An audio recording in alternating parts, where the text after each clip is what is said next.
पिछले सालों में सबसे जोर शोर से जिसका प्रचार हुआ है वो है इथेनॉल पॉलिसी। हमारे यूनियन मिनिस्टर नितिन गडकरी अनेकों बार, अब चाहे वो टीवी हो, पॉलिटिकल मंच हो या सोशल मीडिया, उन्होंने बस यही कहा कि E20 पेट्रोल ही फ्यूचर है।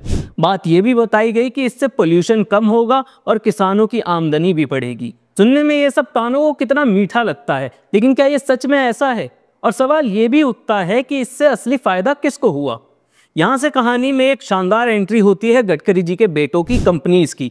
एक का नाम है सियान एग्रो और दूसरी का मानस एग्रो। जैसे ही हमारी सरकार ने एथेनॉल ब्लेंडिंग को जबरदस्ती थोपा, इन कंपनीज की ग्रोथ ऐसे भागी है कि इतनी तेज तो मोदी जी के जन्मदिन पे आए चीते नहीं भागे थे।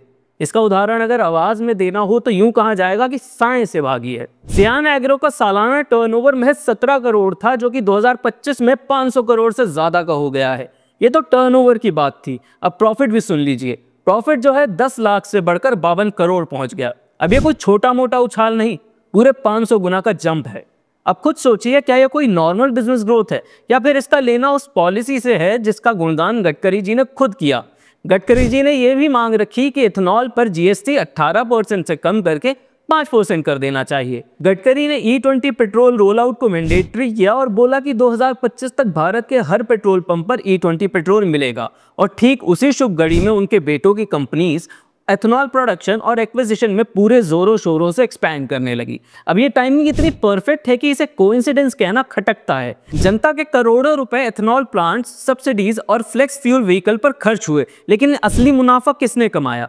किसानों ने या फिर गडकरी परिवार के बिजनेस ने, जिनकी कंपनीज का शेयर 40 रुपए से सीधा 700 के पार चला गया। अब जब एक मिनिस्टर कोई पॉलिसी बनाता है, उस पॉलिसी के चलते उसका फैमिली बिजनेस करोड़ों कमाता है, तो इसे कॉन्फ्लिक्ट ऑफ इंटरेस्ट नहीं कहा जाएगा तो क्या कहा जाएगा?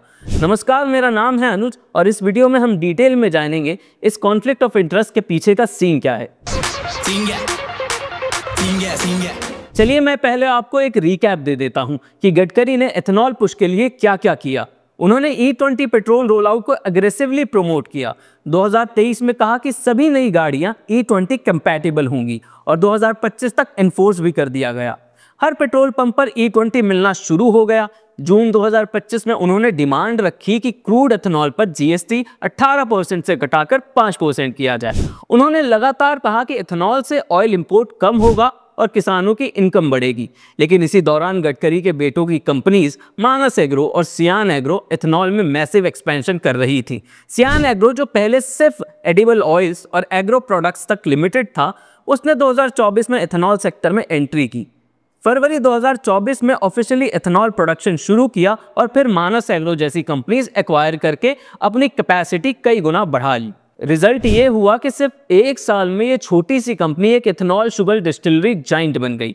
अब टाइमिंग देखिए, जैसे ही सरकार ने ऑयल कंपनीज को मैंडेट दिया कि उन्हें एथेनॉल कंपलसरी बाय करना है ब्लेंडिंग के लिए, गडकरी के बेटों की कंपनीज रेडी खड़ी थी सप्लाई देने के लिए।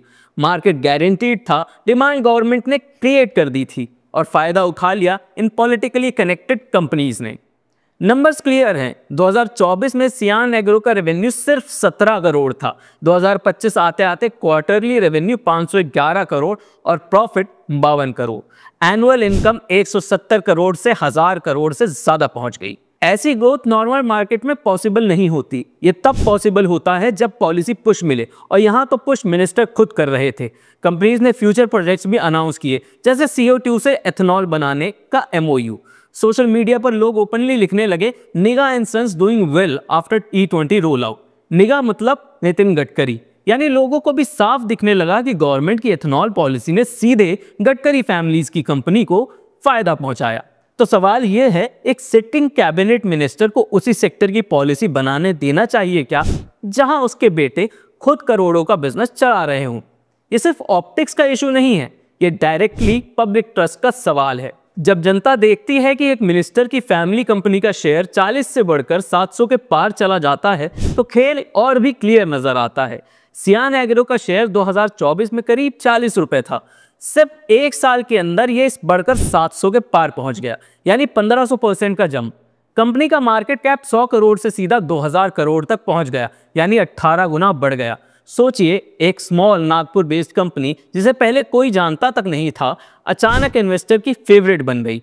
28 अगस्त 2025 को सियान एग्रो ने अपना ऑल टाइम हाई 701 टच किया और लगातार अपर सर्किट में जाती रही। मार्केट में सवाल उठे, क्या ये सिर्फ नॉर्मल ग्रोथ है या फिर हाइप और कनेक्शंस का खेल है, क्योंकि ये वही समय था जब गडकरी इथेनॉल को अग्रेसिवली पुश कर रहे थे, पॉलिसीज अनाउंस हो रही थी, E20 roll out nation wide हो रहा था और साथ ही सियान एग्रो को एथेनॉल का बड़ा प्लेयर बताया जा रहा था।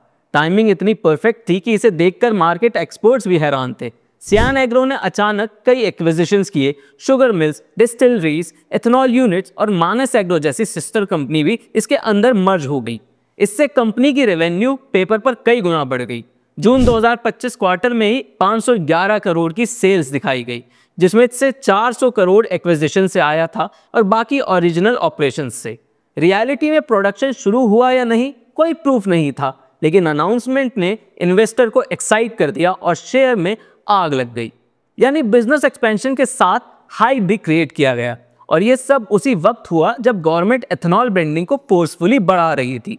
अब देखिए असली फाइनेंशियल्स। FY 2023-24 में कंपनी ने सिर्फ 4.9 करोड़ प्रॉफिट दिखाया, लेकिन इसमें से 11.7 करोड़ अदर इनकम था, रिवैल्यूएशन और राइट बैक जैसे अकाउंटिंग आइटम्स। यानी अगर ये हटा दी तो कंपनी एक्चुअली लॉस में थी। FY 2024-25 में भी 41 करोड़ प्रॉफिट दिखाया गया, जिसमें से 12 करोड़ फिर से नॉन ऑपरेशनल इनकम था और ये इनकम कन्वीनियंटली साल के आखिरी क्वार्टर में दिखाया गया। यानी पेपर पर प्रॉफिट दिखाने के लिए अकाउंटिंग का खेल खेला गया। कैश फ्लो भी मैच नहीं करता। बैलेंस शीट में 2 करोड़ का कैश दिखाया गया, लेकिन कैश फ्लो स्टेटमेंट में नेगेटिव 58 करोड़ पोजीशन। डेट भी बढ़ता गया क्योंकि एक्सपेंशंस लोन लेकर किए गए। कंपनी में गडकरी फैमिली के पास 67.6% स्टेक हैं, लेकिन इसमें से 2/3 शेयर्स गिरवी रखे गए हैं लेंडर्स के पास, यानी लगभग 44% शेयर गिरवी हैं। अगर स्टॉक गिरा तो लेंडर्स मार्केट में ये शेयर्स बेच देंगे और प्राइस और क्रैश हो जाएगा। प्रोमोटर प्लेजिंग हमेशा रिस्की सिग्नल होता है, लेकिन यहाँ रेगुलेटर्स ने कोई बड़ा एक्शन नहीं लिया। नॉर्मली अगर कोई छोटी कंपनी का शेयर एक साल में 15 से 20 गुना बढ़ जाए तो सेबी और एक्सचेंज नोटिस इशू करते हैं, क्लैरिफिकेशन मांगते हैं। लेकिन सियान एग्रो के मामले में सिर्फ इतना हुआ कि इसे additional surveillance measure ASM list पर डाल दिया गया, बस। No deep probe, no strict warning. Market experts openly पूछ रहे हैं, क्या कोई ऑर्डिनरी कंपनी बिना पॉलिटिकल कनेक्शन इतनी आसानी से रेगुलेटर्स की नजर से बच सकती थी? रिटेल इन्वेस्टर इस हाइप में फंस गए। इंस्टीट्यूशनल होल्डिंग कंपनी में सिर्फ 0.2% से भी कम, यानी पूरा गेम छोटे इन्वेस्टर्स का पैसा खींचने वाला बन गया। अगर कल ये बबल बर्स्ट हुआ तो सबसे ज्यादा नुकसान आम इन्वेस्टर्स को होगा और फायदा किसे हुआ? वही पॉलिटिकली कनेक्टेड प्रोमोटर्स, जिनका स्टेक प्लेज करके लोन उठाया गया और जिनकी कंपनीज को पॉलिसी ने रेडीमेड मार्केट दिया। एस्टैब्लिश्ड शुगर एथेनॉल कंपनीज जैसे बलरामपुर चीनी, त्रिवेणी डेकेड से बिजनेस में हैं। उनके शेयर्स मॉडेस्ट वैल्यूएशन पर ट्रेड करते हैं क्योंकि बिजनेस टफ और पीरियोडिक है। लेकिन सियान एग्रो एक नई कंपनी जिसने 2024 से एथेनॉल में एंट्री की, सडनली ऐसे प्राइस पर ट्रेड करने लगी जैसे ये ऑलरेडी इथेनॉल जाइंट हो। रियलिटी और मार्केट प्राइस में इतना बड़ा गैप तभी पॉसिबल होता है जब स्पेकुलेशन और हाइक हो। अब सवाल आता है, इस पूरे इथेनॉल बूम में असली फायदा किसे मिला? सरकार कहती रही कि इससे किसानों की इनकम बढ़ेगी, लेकिन ग्राउंड रियलिटी ये है कि फार्मर्स को वही पुराना फिक्स रेट FRP और SAP पर शुगरकेन बेचना पड़ा। उनकी एक्चुअल इनकम में कोई एक्स्ट्रा जंप नहीं हुआ। असल में प्रॉफिट कहाँ गया? मिल्स और डिस्टिलरीज के पास, यानी कंपनीज के पास। सियान एग्रो और मानस एग्रो जैसी फर्म्स को गारंटीड मार्केट मिला।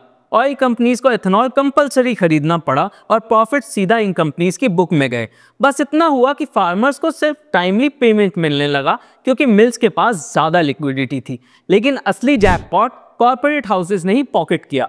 इतना बड़ा कॉन्फ्लिक्ट ऑफ इंटरेस्ट दिखने के बावजूद ना तो पार्लियामेंट में इस पर डिबेट हुआ, ना कोई एथिक्स कमेटी ने इंक्वायरी की, ना सेबी ने कोई रियल इन्वेस्टिगेशन किया। नॉर्मली किसी स्मॉल कैप स्टॉक का 15 से 20 गुना बढ़ना रेगुलेटर्स को अलर्ट कर देता है, लेकिन सियान एग्रो का 18 गुना market cap jump, 1500% share price rally और क्वेश्चनेबल अकाउंटिंग प्रैक्टिस पर भी कोई स्ट्रिक्ट एक्शन नहीं हुआ। यानी ये परसेप्शन बना के रेगुलेटर्स और सिस्टम दोनों ने पावरफुल मिनिस्टर के बेटे की कंपनी पर आंखें मूंद ली। और यही परसेप्शन सबसे डेंजरस है क्योंकि ये लोगों का भरोसा खत्म कर देता है कि सिस्टम फेयर है। जब पॉलिटिशियंस के रिलेटिव्स पॉलिसी से डायरेक्टली बेनिफिट करने लगे तो ऑर्डिनरी एंटरप्रेन्योर्स कैसे कम्पीट करेंगे? स्मॉल मिल्स या स्टार्टअप्स के पास ना तो इतना कैपिटल होता है ना टाइमली इंफॉर्मेशन। रिजल्ट ये होता है कि पॉलिटिकली कनेक्टेड फर्म तेजी से स्केल कर जाते हैं और बाकी पीछे रह जाते हैं। एथेनॉल ब्रांडिंग से लॉजिकली सभी मिल्स को फायदा होना चाहिए था, लेकिन नैरेटिव को पूरी तरह कैप्चर कर लिया पॉलिटिकली कनेक्टेड ग्रुप्स ने। इससे लेवल प्लेइंग फील्ड डिस्टर्ब हो गया। गडकरी ने कभी पब्लिकली डिक्लेयर नहीं किया कि उनकी फैमिली की कंपनीज को एथेनॉल पॉलिसी से कितना फायदा हुआ। उन्होंने ना खुद रिक्यूज किया ना कोई कॉन्फ्लिक्ट डिक्लेयर किया। पब्लिक ऑफिस में एथिक्स सिर्फ इतना नहीं है कि आप कानून तोड़ें या ना तोड़ें, एथिक्स ये भी है कि आप ऐसी सिचुएशन अवॉइड करें जहां आपकी फैमिली की कंपनीज को डायरेक्ट फायदा हो। लेकिन यहाँ वही हुआ और परसेप्शन यही बना कि गडकरी ने पॉलिसी पुश करके अपने बेटों की कंपनीज को फायदा पहुंचाया। पॉलिटिक्स परसेप्शन से चलती है। आज परसेप्शन ये है कि गडकरी की एथेनॉल पुश ने उनकी फैमिली को करोड़पति बना दिया, जबकि फार्मर्स और इन्वेस्टर्स को कोई खास फायदा नहीं मिला। लॉ का लूप होल कहें या पॉलिटिकली कन्वीनियंस, पार्लियामेंट में आज तक किसी मिनिस्टर को अपनी फैमिली स्टेक डिक्लेयर करने की मजबूरी नहीं है। लेकिन डेमोक्रेसी सिर्फ लॉ से नहीं चलती, डेमोक्रेसी चलती है परसेप्शन और फेथ से। अगर जनता को लगता है कि पॉलिसी मेकर्स अपने ही घर के लिए रूल्स लिख रहे हैं तो पूरे सिस्टम की क्रेडिबिलिटी कोलैप्स हो जाती है। कॉन्फ्लिक्ट ऑफ इंटरेस्ट डेंजरस इसलिए है क्योंकि ये साइलेंट होता है। कोई डायरेक्ट स्कैम का प्रूफ नहीं, कोई कैश एक्सचेंज का स्टिंग नहीं, बस एक मिनिस्टर पॉलिसी पुश करता है और उसकी फैमिली की कंपनीज अचानक मार्केट में रॉकेट बन जाती हैं। और रेगुलेटर्स जो जनता का गार्ड होना चाहिए वो या तो चुप रहते हैं या लेट वार्निंग देते हैं। ट्रांसपेरेंसी का मतलब यही है कि ऐसे मामलों में मिनिस्टर खुद डिक्लेयर करें, हाँ मेरी फैमिली इस सेक्टर में काम करती है इसलिए मैं इस फाइल पर डिसीजन नहीं लूंगा। रिक्यूजल कोई कमजोरी नहीं बल्कि पब्लिक ट्रस्ट की गारंटी है। लेकिन जब ये बेसिक एथिक्स इग्नोर होते हैं तो जनता का सवाल पूरी तरह जस्टिफाइड है, क्या पॉलिसीज जनता के लिए हैं या मिनिस्टर की फैमिली के लिए। अगर आप चाहते हैं कि ये सवाल दब ना जाए तो वीडियो को शेयर करें और कमेंट में अपनी बात जरूर लिखें और चैनल को सब्सक्राइब कीजिए। मिलते हैं अगली वीडियो में। नमस्कार।